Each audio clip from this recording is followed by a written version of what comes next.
ಸ್ನೇಹಿತರೆ ಎಲ್ರಿಗೂ ನಮಸ್ಕಾರ. T M learning centre YouTube ಚಾನಲ್ಗೆ ನಿಮ್ಮೆಲ್ಲರಿಗೂ ಸ್ವಾಗತವನ್ನು ಕೋರ್ತಾ 2013 CTET ಪ್ರಶ್ನೆ ಪತ್ರಿಕೆ 1ರಲ್ಲಿ EVS ಕ್ವಶನ್ಸನ್ನು ನಾನು ತೊಗೊಂಡು ಬಂದಿದ್ದೀನಿ. ಸೊ EVS ಕ್ವಶನ್ಸಲ್ಲಿ ಬಂದಿರತಕ್ಕಂಥ ಅನೇಕ ಪ್ರಶ್ನೆಗಳು ಮುಂಬರುವಂಥ ಸ್ಪರ್ಧಾತ್ಮಕ ಪರೀಕ್ಷೆಗಳಿಗೆ ಮತ್ತು TET ಅಥವಾ CTETಗೆ ಹಾಗೆ ಈಗ ಕಾಲ್ ಮಾಡ್ತಕ್ಕಂತಹ ಶಿಕ್ಷಕರ ನೇಮಕಾತಿ ಪರೀಕ್ಷೆಗಳಿಗೂ ಕೂಡ ಸಹಾಯ ಆಗುತ್ತೆ.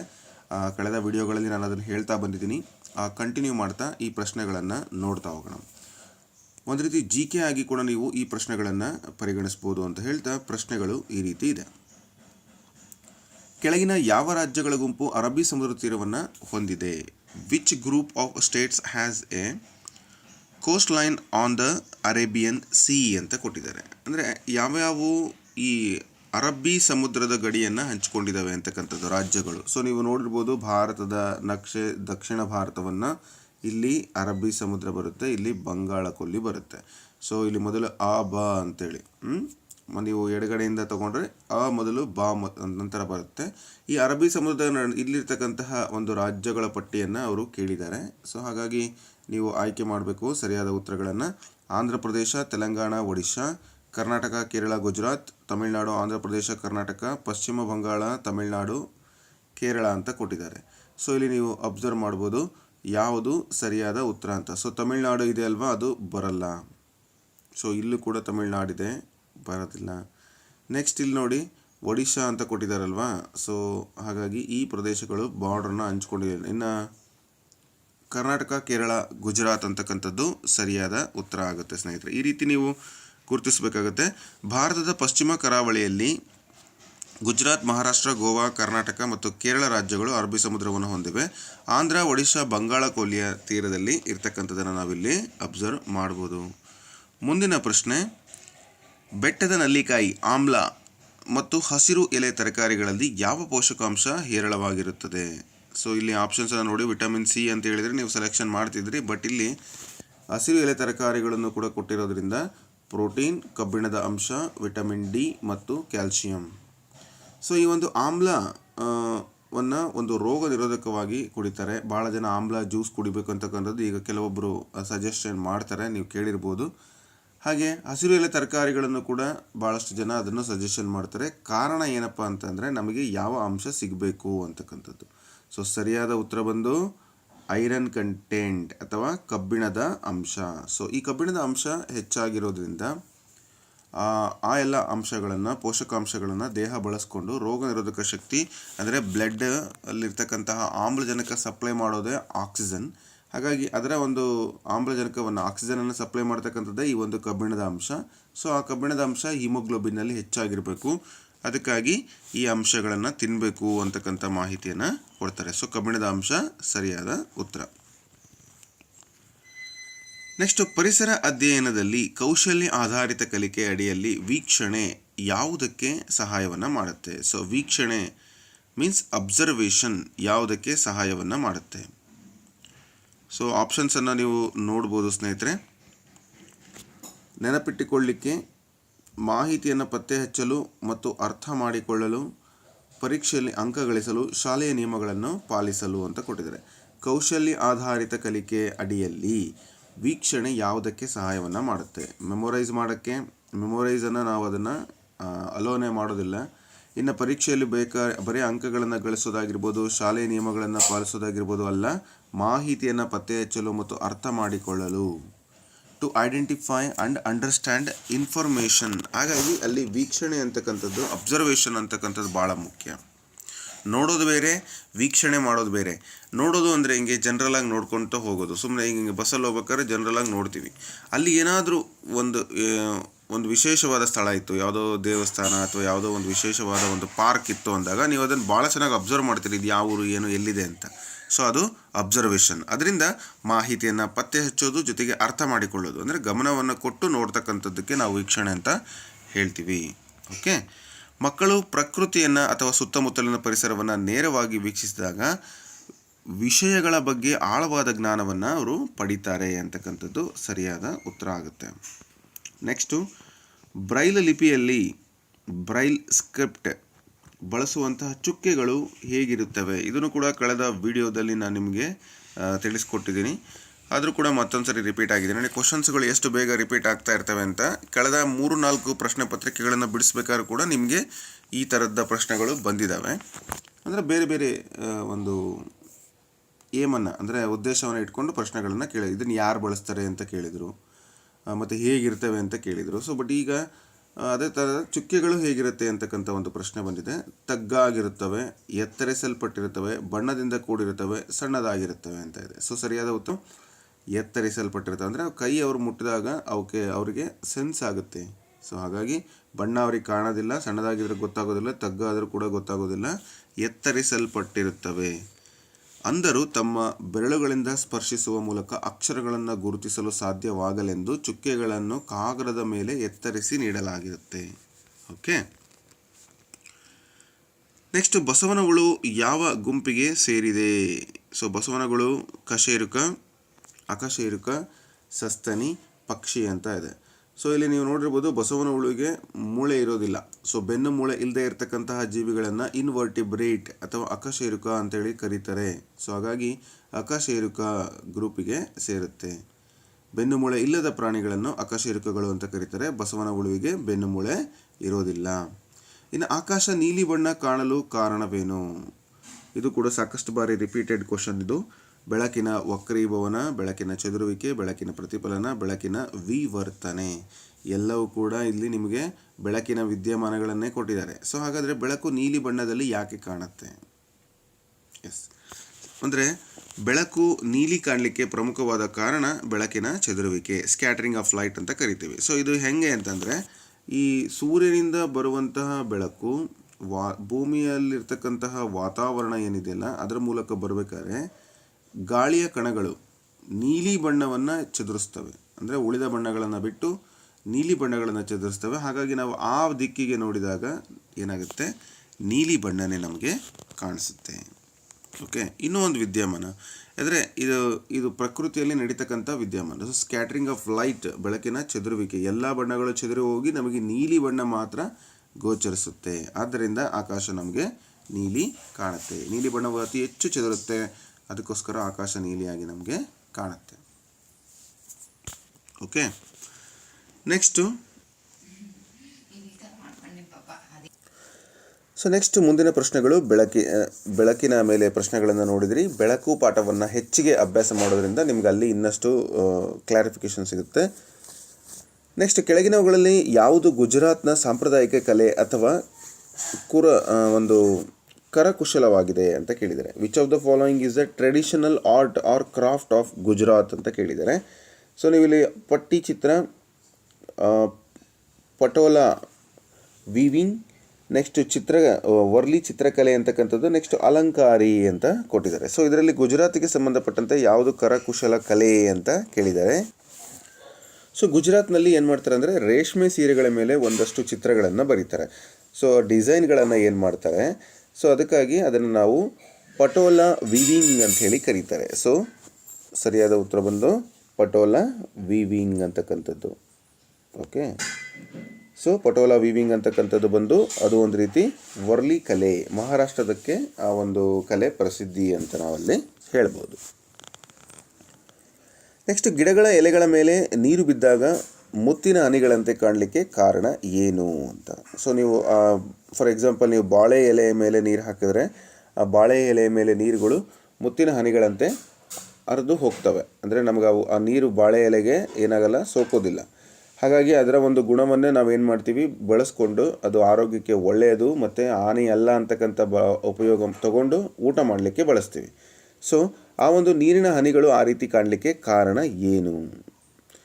ಸ್ನಿಗ್ಧತೆ, ಸೊ ವಿಸ್ಕಾಸಿಟಿ, ಮೇಲ್ಮೈ ಸೆಳೆತ, ಸರ್ಫೇಸ್ ಟೆನ್ಷನ್, ಮತ್ತು ಕೇಶಾಕರ್ಷಣೆ, ಕ್ಯಾಪಿಲರಿ ಆ್ಯಕ್ಷನ್, ಇನ್ನೊಂದು ಆವಿಯಾಗುವಿಕೆ ಅಂತ ಕೊಟ್ಟಿದ್ದಾರೆ. ಸೊ ಇಲ್ಲಿ ನೀವು ಅಬ್ಸರ್ವ್ ಮಾಡ್ಬೋದು ಏನೇನು ಅಂತ.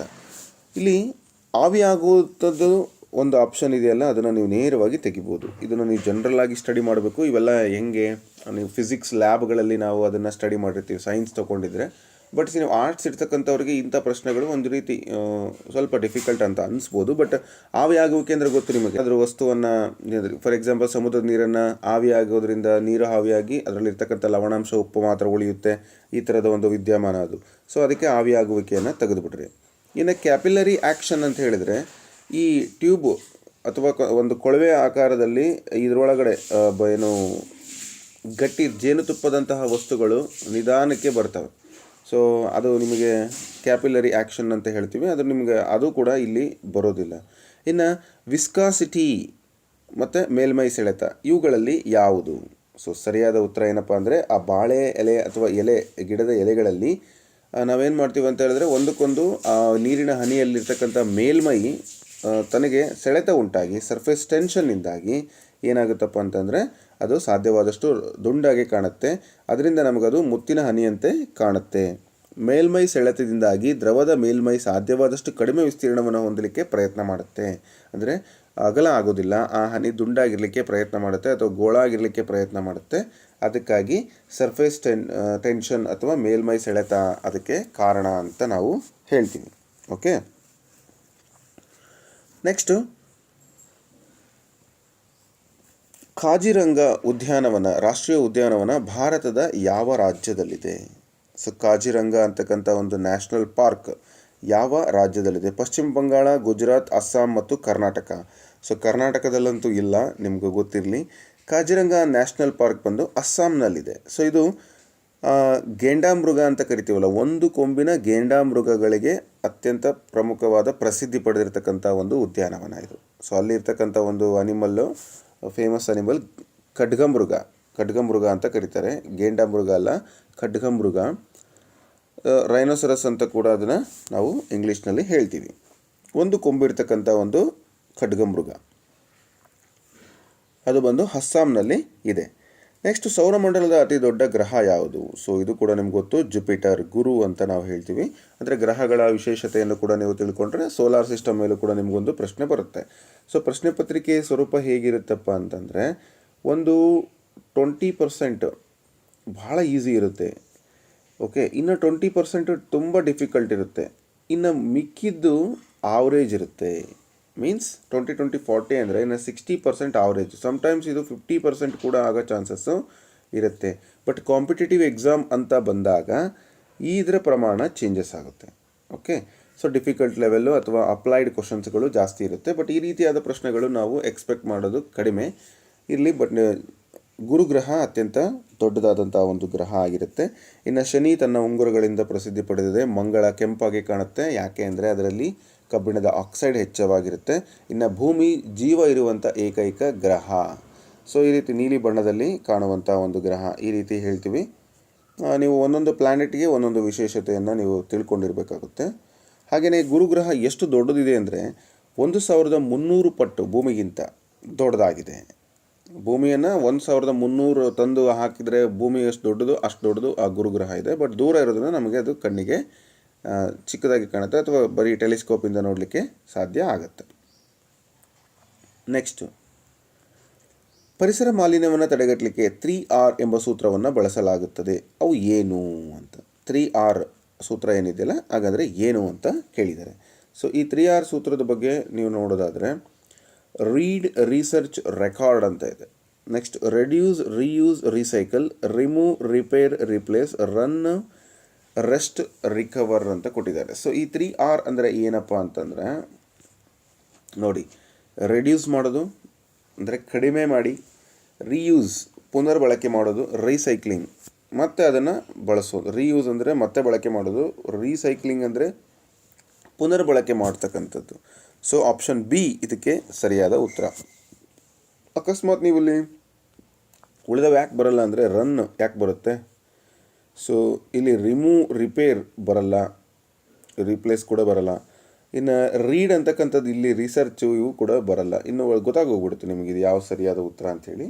ಸೊ ಆಪ್ಷನ್ ಬಿ ಇದಕ್ಕೆ ಸರಿಯಾದ ಉತ್ತರ. ತ್ಯಾಜ್ಯವನ್ನು ಕಡಿಮೆ ಮಾಡೋದು, ರೆಡ್ಯೂಸ್ ಮಾಡೋದು, ವಸ್ತುಗಳನ್ನು ಮರುಬಳಕೆ ಮಾಡೋದು, ರೀಯೂಸ್ ಮಾಡೋದು, ವಸ್ತುಗಳನ್ನು ಮರು ಸಂಸ್ಕರಣೆ ಮಾಡೋದು, ರೀಸೈಕ್ಲಿಂಗ್ ಮಾಡ್ತಕ್ಕಂಥದ್ದು ಪರಿಸರ ರಕ್ಷಣೆಗೆ ಉತ್ತಮ ಮಾರ್ಗವಾಗಿದೆ. ಅಂದರೆ ನಾವು ಈಗ ಪ್ಲಾಸ್ಟಿಕ್ಕು ವೇಸ್ಟ್ ಆಗಿರೋದು ಬಿಸಾಕಿರ್ತೀವಿ, ಅದನ್ನು ಮತ್ತೆ ಅದನ್ನು ಕರಗಿಸಿ ಬೇರೆ ಬೇರೆ ಆಕಾರಕ್ಕೆ ತರತಕ್ಕಂಥದ್ದು ರೀಸೈಕ್ಲಿಂಗ್ ಆಗುತ್ತೆ.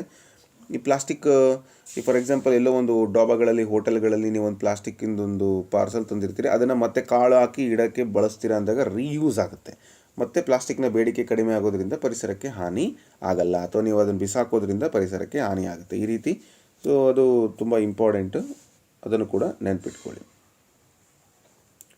ಮಾನವನ ದೇಹದಲ್ಲಿರುವ ಅತಿ ದೊಡ್ಡ ಮೂಳೆ ಯಾವುದು? ಸೊ ಯಾವುದು? ಅತಿ ಚಿಕ್ಕ ಮೂಳೆನೂ ಕೊಟ್ಟಿದ್ದಾರೆ, ಅತಿ ದೊಡ್ಡ ಮೂಳೆನೂ ಕೊಟ್ಟಿದ್ದಾರೆ ಹಿಂದೆಲ್ಲ ಪರೀಕ್ಷೆಗಳಲ್ಲಿ. ಅತಿ ದೊಡ್ಡ ಮೂಳೆ ಯಾವುದು? ಸ್ಟೆಪಿಸ್, ಫೀಮರ್ ಮತ್ತು ಹ್ಯಾಮರಸ್, ನೆಕ್ಸ್ಟ್ ಟಿಬಿಯಾ ಅಂತ ಕೊಟ್ಟಿದ್ದಾರೆ. ಸೊ ಅತಿ ದೊಡ್ಡ ಮೂಳೆ ಈ ಸ್ಟೆಪಿಸ್ ಅಂತಕ್ಕಂಥದ್ದು ಕಿವಿಯಲ್ಲಿರುತ್ತೆ, ಹಾಗಾಗಿ ಅತಿ ಚಿಕ್ಕ ಮೂಳೆ ಅಂತ ನಾವು ಹೇಳ್ತೀವಿ, ಆಪ್ಷನ್ 1. ಇನ್ನು ಫೀಮರ್ ಅಂತ ಏನು ಹೇಳಿದೆಯಲ್ಲ, ಅದೇ ದೊಡ್ಡ ಮೂಳೆ, ಅಂದರೆ ನಾವು ತೊಡೆಯಲ್ಲಿ ನೋಡ್ತೇವೆ. ಸೊ ತೊಡೆಯ ಮೂಳೆಯನ್ನು ಫೀಮರ್ ಎನ್ನಲಾಗುತ್ತೆ. ಇದು ದೇಹದ ಅತಿ ಉದ್ದವಾದ ಮತ್ತು ಬಲಿಷ್ಠವಾದ ಮೂಳೆಯಾಗಿದೆ. ಮಧ್ಯ ಕಿವಿಯಲ್ಲಿರ್ತಕ್ಕಂತಹ ಸ್ಟಿಪಿಸ್ ಅಂತಕ್ಕಂತಹ ಮೂಳೆ ಅತಿ ಚಿಕ್ಕ ಮೂಳೆಯಾಗಿದೆ. ಸೊ ಇದನ್ನು ನೆನಪಿಟ್ಕೊಳ್ಳಿ. ಸೊ 2013ರ ಪ್ರಶ್ನೆ ಪತ್ರಿಕೆ ನಿಮಗೆ ನೆನಪಿರಲಿ. ನಾನು ಟ್ರಾನ್ಸ್ಲೇಟ್ ಮಾಡಬೇಕಾದ್ರೆ ಏನಾರ ಮಿಸ್ಟೇಕ್ಸ್ ಆಗಿದ್ರೆ ಸ್ವಲ್ಪ ಅದನ್ನು ಸರಿ ಮಾಡಿಕೊಳ್ಳಿ. ಇಂಗ್ಲೀಷ್ನಲ್ಲಿ ಕೆಲವೊಂದು ಕಡೆ ಕೊಡಲಿಕ್ಕೆ ಪ್ರಯತ್ನ ಮಾಡಿದ್ದೀನಿ.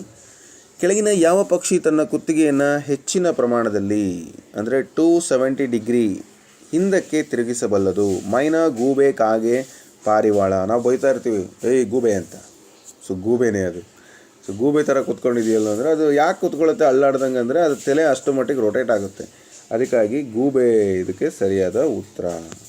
ಓಕೆ, 270 ಡಿಗ್ರಿ ತಿರುಗುತ್ತೆ ಅಂತಿದೆ.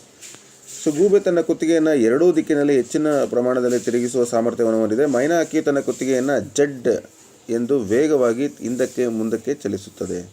ಸೊ ಅದು ಒಂದು ವಿಶೇಷತೆ ಮೈನಾ ಹಕ್ಕಿದು.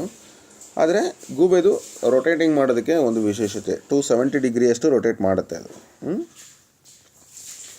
ಸೊ ಅಂದರೆ 270 degree without breaking blood vessels or tearing tendons. ಅಂದರೆ ಟೆಂಡಾನ್ಸ್ಗಳು ಏನು ಮುರಿದೋಗದೆ ಇರುತ್ತಾರೋ ಏನು ಮಾಡುತ್ತೆ, ಅದು ತಿರುಗೋಷ್ಟು ಕೆಪಾಸಿಟಿಯನ್ನು ಹೊಂದಿರುತ್ತೆ ಆಲ್. ಓಕೆ, ನೆಕ್ಸ್ಟ್ ಬ್ರೈಲ್ ಲಿಪಿಯನ್ನು ಸಾಮಾನ್ಯವಾಗಿ ಯಾರು ಬಳಸ್ತಾರೆ? ಇದು ಕೂಡ ರಿಪೀಟೆಡ್ ಕ್ವಶನ್ನು.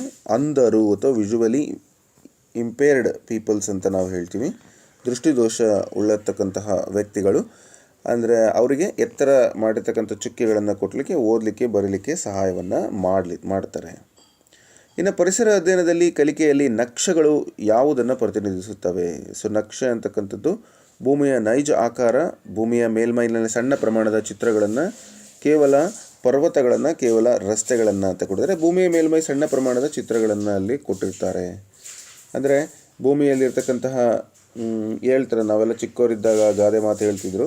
ಅಂದರೆ ಹೇಗೆ ಈಗಲೂ ಹೇಳ್ತಾರೆ ಅದನ್ನು, ನೀರಿದೆ ಕುಡಿಯೋಕ್ಕಾಗಲ್ಲ ನೋಡಿ ಆಯಿತಾ, ಟ್ರ್ಯಾಕ್ ಇದೆ ರೈಲು ಓಡ್ಸೋಕ್ಕಾಗಲ್ಲ, ರಸ್ತೆ ಇದೆ ನಡೆಯೋಕ್ಕಾಗಲ್ಲ, ಹಾಗಾದರೆ ನಾನು ಯಾರು? ನಾನಂದರೆ ಭೂಪಟ ಮೀನ್ಸ್ ಒಂದು ನಕ್ಷೆ ಅಂತ ನಾವು ಹೇಳ್ತೀವಿ. ಓಕೆ, ನೆಕ್ಸ್ಟು ಗಾಳಿಯಲ್ಲಿ ತೇವಾಂಶವನ್ನು ಅಳೆಯಲಿಕ್ಕೆ ಯಾವ ಉಪಕರಣವನ್ನು ಬಳಸಲಾಗುತ್ತೆ?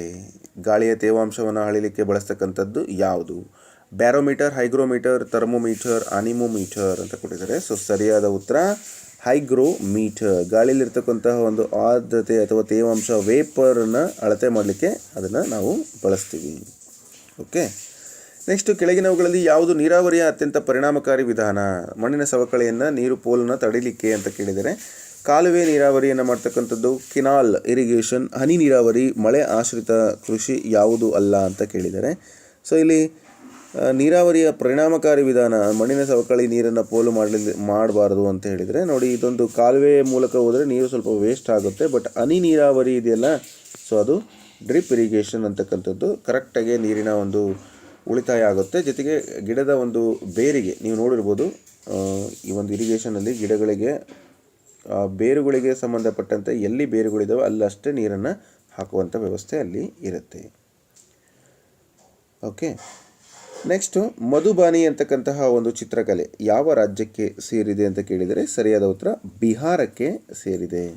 ಸೊ ಈ ಒಂದು ಮಧುಬನಿ ಅಂತಕ್ಕಂಥದ್ದು ಬಿಹಾರದ ಮಿಥಿಲಾ ಪ್ರದೇಶದಲ್ಲಿ ಜನಪ್ರಿಯವಾಗಿರ್ತಕ್ಕಂಥ ಈ ಕಲೆ ಅಕ್ಕಿ ಹಿಟ್ಟು ಮತ್ತು ನೈಸರ್ಗಿಕ ಬಣ್ಣಗಳನ್ನು ಬಳಸಿ ಗೋಡೆಗಳ ಮೇಲೆ ಚಿತ್ರಗಳನ್ನು ಬರೀತಕ್ಕಂಥದ್ದು. ಓಕೆ, ಸೊ ಕೊನೆಯ ಪ್ರಶ್ನೆ. ಇನ್ನೂ ಅನೇಕ ಪ್ರಶ್ನೆಗಳು ಬರುತ್ತೆ. ನಾನು ಇಂಪಾರ್ಟೆಂಟ್ ಆಗಿರ್ತಕ್ಕಂಥ ಪ್ರಶ್ನೆಗಳನ್ನು ಇಲ್ಲಿ ತೊಗೊಂಡು ಬಂದಿದ್ದೀನಿ ಸ್ನೇಹಿತರೆ. ಹಾಗೆ ನಿಮಗೆ ಇದರ PDF ಬೇಕು ಅಂದರೆ TM ಲರ್ನಿಂಗ್ ಸೆಂಟರ್ ಆ್ಯಪನ್ನು ಡೌನ್ಲೋಡ್ ಮಾಡಿಕೊಂಡು ಅಲ್ಲಿ ಸೈನ್ಸ್ ನೋಟ್ಸ್ 69 ರೂಪಾಯಿಗೆ ನಿಮಗೆ ಸಿಗುತ್ತೆ. ಇದರ PDF ಸ್ವಲ್ಪನೇ PDFಗಳಿದ್ದಾವೆ, ಬಟ್ ನಿಮಗೆ ಮುಂದಿನ ದಿನಗಳಲ್ಲಿ ಅವುಗಳು ಅಪ್ಡೇಟ್ ಆಗ್ತಾ ಹೋಗ್ತವೆ. ಜಸ್ಟ್ 69 ರುಪೀಸಿಗೆ ನೀವು ಅಲ್ಲಿ PDF ಡೌನ್ಲೋಡ್ ಮಾಡಿಕೊಂಡು ನೀವು ಅಭ್ಯಾಸವನ್ನು ಮಾಡ್ಬೋದು ಅಂತ ಹೇಳ್ತಾ, ಸೊ ಈ ಪ್ರಶ್ನೆಗೆ ಉತ್ತರವನ್ನು ನನಗೆ ಕಮೆಂಟ್ ಮೂಲಕ ತಿಳಿಸ್ಕೊಡಿ. ಪ್ರಶ್ನೆ ಈ ರೀತಿ ಇದೆ: ರಾತ್ರಿ ವೇಳೆ ಗಿಡಗಳ ಕೆಳಗೆ ಮಲಗಬಾರದು ಎಂದು ಹಿರಿಯರು ಹೇಳ್ತಾರೆ, ಯಾಕೆ? ಗಿಡಗಳ ಕೆಳಗೆ ಮಲ್ಕೋಬಾರದು ರಾತ್ರಿ ಹೊತ್ತು, ಯಾಕೆ ಅಂತ. ಆಪ್ಷನ್ಸ್: ಗಿಡಗಳು ರಾತ್ರಿ ಆಮ್ಲಜನಕವನ್ನು ಬಿಡುಗಡೆ ಮಾಡುತ್ತವೆ, ಗಿಡಗಳು ರಾತ್ರಿ ಕಾರ್ಬನ್ ಡೈಆಕ್ಸೈಡನ್ನು ಬಿಡುಗಡೆ ಮಾಡುತ್ತವೆ, ಗಿಡಗಳ ಮೇಲೆ ದೆವ್ವಗಳಿರುತ್ತವೆ, ರಾತ್ರಿ ವೇಳೆ ಕಣ್ಣುಗಳು ಉದುರುತ್ತವೆ ಅಂತ, ಹಣ್ಣುಗಳು ಉದುರುತ್ತವೆ ಅಂತೇಳಿ ಕೊಟ್ಟಿದ್ದಾರೆ. ಕಣ್ಣುಗಳಲ್ಲ, ಹಣ್ಣುಗಳು. ಸೊ ಆಪ್ಷನ್ ಯಾವುದು ಅಂತೇಳಿ ನನಗೆ ಕಮೆಂಟ್ ಮಾಡಿ. ಪ್ರಶ್ನೆ ಸಂಖ್ಯೆ 80ಕ್ಕೆ ಯಾವುದು ಅಂತ ನಿಮ್ಮ ಉತ್ತರವನ್ನು ತಿಳಿಸ್ಕೊಡಿ. ಹಾಗೆ ಏನಾದರೂ ಸಲಹೆಗಳಿದ್ದರೆ ಅದನ್ನು ಕೂಡ ನನಗೆ ಭಾಳ ಜನ ಬಹಳಷ್ಟು ವಿವರಣೆ ಬೇಡ ಅಂತ ಹೇಳಿದರೆ, ಹಾಗಾಗಿ ಸಂಕ್ಷಿಪ್ತ ವಿವರಣೆ ಮಾಡಿದ್ದೀನಿ. ತುಂಬ ವಿವರಣೆ ಕೊಟ್ಟಾಗ ಇದೇ ಒಂದು ವಿಡಿಯೋವನ್ನು ನೀವು ಪರೀಕ್ಷೆ ಸಂದರ್ಭದಲ್ಲಿ ನೋಡ್ತಾ ಇದ್ದರೆ ಸಾಕಷ್ಟು ಸಮಯ ವೇಸ್ಟ್ ಆಗುತ್ತೆ ಅಂತ ಹೇಳ್ತೀರಿ. ಅದೇ ವಿಡಿಯೋವನ್ನು ಪರೀಕ್ಷೆ ಇಲ್ಲದಾಗ ನೋಡಿದರೆ ಓಕೆ ಅಂತ ಹೇಳ್ತೀರಿ. ಸೊ ಹಾಗಾಗಿ ನೀವು ಈ ಒಂದು ವಿಡಿಯೋದಲ್ಲಿ ಸ್ಪೀಡಾಗಿ, ಅಂದರೆ ನೀವು ನಿಮ್ಮ ಮೊಬೈಲ್ನಲ್ಲಿ ಆಪ್ಷನ್ ಇರುತ್ತೆ ಸ್ಪೀಡ್ ಅಂತೇಳಿ, ಅದನ್ನು ಕೊಟ್ಟು ನಿಮ್ಮ ಸಮಯವನ್ನು ಉಳಿತಾಯ ಮಾಡಿಕೊಳ್ಳಿ. ಅಥವಾ ಪ್ರಶ್ನೆಗಳು ಬರೋವರೆಗೂ ಓಡಿಸಿ ಅಲ್ಲಿ ನೀವು ಸ್ಕ್ರೀನ್ಶಾಟ್ ಮಾಡಿ ಅದನ್ನು ಕೂಡ ಓದ್ಕೊಳ್ಳೋಂಥ ಅಭ್ಯಾಸ ಮಾಡಿ. ಎಲ್ಲದಕ್ಕಿಂತ ಬೆಸ್ಟ್ ಅಂದರೆ ಪುಸ್ತಕಗಳನ್ನು ಓದಿ, ಅಥವಾ ಈಗ ಹೇಳಿದ್ನಲ್ಲ PDF ಬೇಕು ಅಂದರೆ ಆ PDF ನೀವು ಕಲೆಕ್ಟ್ ಮಾಡಿಕೊಂಡು ಅಭ್ಯಾಸ ಮಾಡಿ ಅಂತ ಹೇಳ್ತಾ ಮುಂದಿನ ವಿಡಿಯೋದಲ್ಲಿ ಮತ್ತೆ ಭೇಟಿ ಆಗ್ತೀನಿ. ಧನ್ಯವಾದಗಳು.